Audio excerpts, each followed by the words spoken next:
Labas, šiandien lyja, tai einam pasivaikščioti po Anglijos skudurynus ir labdarynus, kad būtų linksmiau.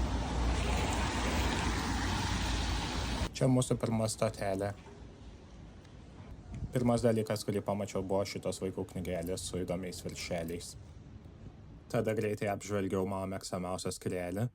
Radau tokį knygos stovą, man tokie patinka, bet aš juos visada palieku. Kitas leidinys buvo toks sausainiukų indas, pagalvojau tiktų sudėti močių sausainiukus.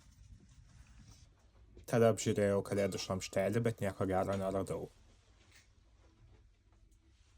Greitai apžiūrėjau senesnės knygas, bet vienintelis dalykas, ką galiu pasakyti, kad jos smirdėjo cigaretėm. Tada kaip milijardierė katytė pinigų magnetas nuėjau atsimti savo prizo už egzistavimą, tai yra nemokamų sausainiukų ir pyragėlių. Ir tada patraukiau link sekančios labdaros parduotuvės.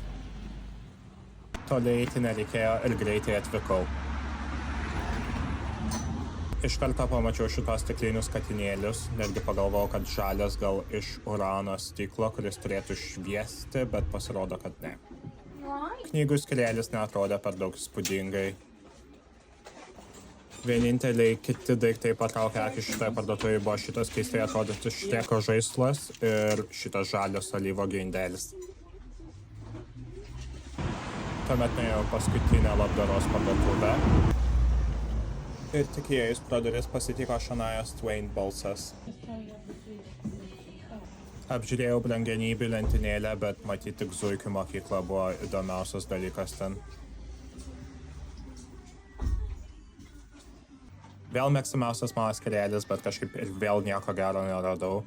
Tik šitos lėkštės, bet kažkaip pasirodė biškį per brangios už 13 svarų už vieną.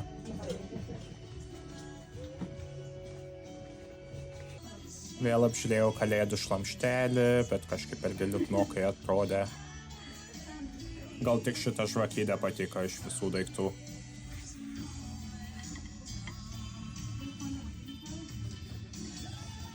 Tuomet radau šitokį linksmą kamščiatraukį. Vėl apžiūrėjau knygų skyrelį.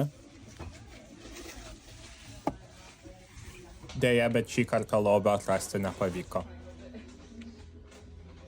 Tada greitai apžiūrėjau močiutės servizus, kurie buvo vitrinoje. Ir nusprendžiau, kad reikia šliaužti link namų.